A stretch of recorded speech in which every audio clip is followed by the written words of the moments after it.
ନମସ୍କାର ସାଙ୍ଗମାନେ। କ୍ୟାନ୍ସର ଏକ ଏମିତି ରୋଗ ଯାହାର ଡର ସମସ୍ତଙ୍କୁ ଲାଗିଥାଏ। କ୍ୱିନ୍ ଫିଲ୍ମର ପ୍ରସିଦ୍ଧ ଡାଇଲଗର ଲିଡ୍ କ୍ୟାରେକ୍ଟର ରାନୀ କହିଥାଏ ଯେ गुप्ता अंकल को ना कैंसर हो गया। उन्होंने कभी शराब नहीं पी, सिगरेट नहीं पी, फिर भी कैंसर हो गया। इससे अच्छा तो पी लेते। ଗୁପ୍ତା ଅଙ୍କଲ କେବେ ମଦ ସିଗାରେଟ୍ ପିଇ ନାହିଁ, ଫିର୍ ବି କ୍ୟାନ୍ସର ହୋଇଗଲା। ତାହାରୁ ଭଲ ତ ପିଇବା କଥା। ଅବଭିୟସଲି ଗୋଟିଏ କମେଡିର ସିନ୍ରୁ ଥିଲା, କିନ୍ତୁ ମଣିଷର ମସ୍ତିଷ୍କ ଆକ୍ଚୁଆଲିରେ ହୋଇଥାଏ।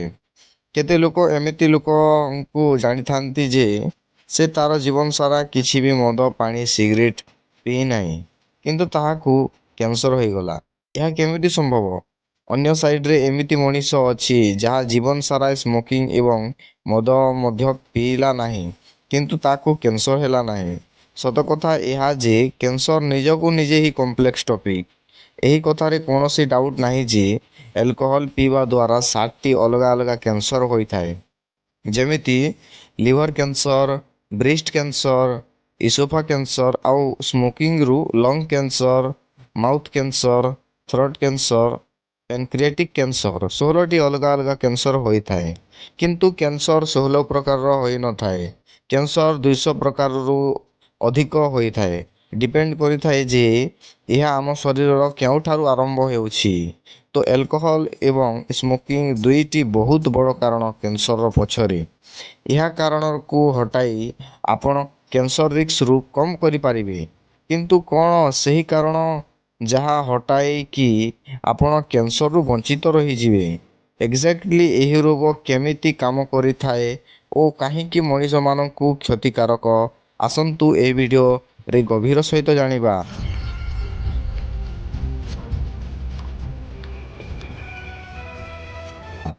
ଗୋଟିଏ ଛୋଟ ଛୁଆ, ତାର ନାମ ହେଉଛି ଚିରାଗ।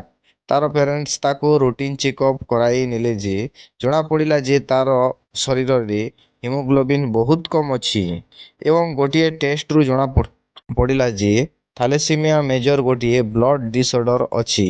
ଏହା କାରଣ was a random test by which we came to know that he is thalassemia major, and then the life took a turn. ଶରୀରରେ ହିମୋଗ୍ଲୋବିନ୍ ଏବଂ ରେଡ୍ ବ୍ଲଡ୍ ସେଲ୍ ପ୍ରସ୍ତୁତ କରିପାରୁନାହାନ୍ତି। ଏହାର ଅର୍ଥ ଚିରାଗକୁ ଜୀବନ ସାରା ବ୍ଲଡ୍ ଡୋନେଟ୍ କରିବାକୁ ପଡ଼ିବ। ଭାରତରେ ପ୍ରତ୍ୟେକ ବର୍ଷରେ 10,000ରୁ 15,000 ପର୍ଯ୍ୟନ୍ତ ପିଲାମାନେ ଏହି ରୋଗରେ ଆକ୍ରାନ୍ତ ହୋଇଥାନ୍ତି।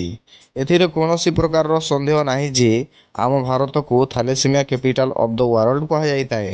ଏହା ଇନହେରିଟେଡ୍ ରୋଗ। ଏହାର ଅର୍ଥ ଯଦି ଆପଣ ପରିବାରରେ କାହାକୁ ହୋଇଥିଲେ ଆପଣଙ୍କୁ ହିଁ ହେବ।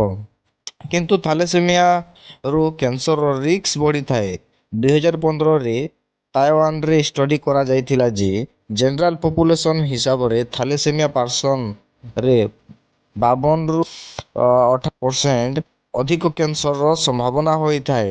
ଆଉ 3 ସପ୍ତାହରେ ଟ୍ରାନ୍ସଫ୍ୟୁଜନ ପାଇଁ ଚିରାଗକୁ ହସ୍ପିଟାଲ ନିଆଗଲା ଯେ ସେ ତାର ପ୍ୟାରେଣ୍ଟସ୍କୁ କହିଲା ଯେ ମୋର ସାଙ୍ଗମାନେ ହସ୍ପିଟାଲକୁ ଯାଆନ୍ତି ନାହିଁ, କିନ୍ତୁ ମୁଁ କାହିଁକି ବାରମ୍ବାର ହସ୍ପିଟାଲକୁ ଯାଉଛି ବୋଲି ପଚାରିଲା।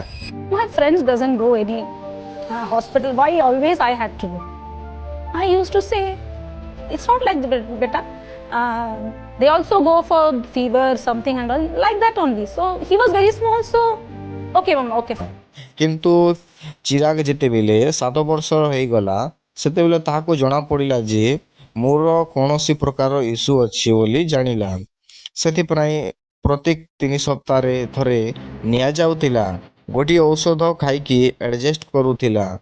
ଯେତେବେଳେ ଆଇଭିର ଲାଇନ୍ ତାହାକୁ କାଟୁଥିଲେ ମଧ୍ୟ ସେ କାନ୍ଦୁଥିଲା ନାହିଁ, କିନ୍ତୁ ତାଙ୍କ ପ୍ୟାରେଣ୍ଟସ୍କୁ ପେନ୍ ହେଉଥିଲା।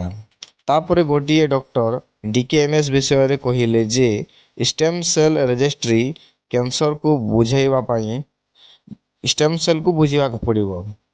ଷ୍ଟେମ୍ ସେଲ୍ ଏବଂ କ୍ୟାନ୍ସରର ବହୁତ ବଡ଼ ଲିଙ୍କ ଅଛି। କ'ଣ ହୋଇଥାଏ ଷ୍ଟେମ୍ ସେଲ୍?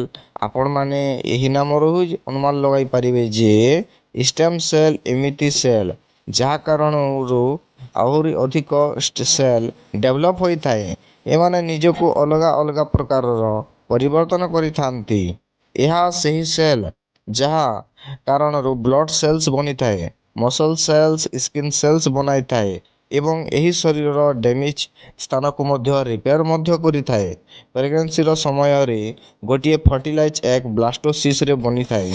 ବହୁତ ହି ଆର୍ଲି ଷ୍ଟେଜ୍ରେ ଏମ୍ବ୍ରିଓ ଶିଶୁ ବନିବା ପୂର୍ବରୁ ଏମ୍ବ୍ରିଓ ଯେଉଁ ସେଲ୍ ପାଇଥାଉଁ ତାହାକୁ ଏମ୍ବ୍ରିଓନିକ୍ ଷ୍ଟେମ୍ ସେଲ୍ କୁହାଯାଇଥାଏ।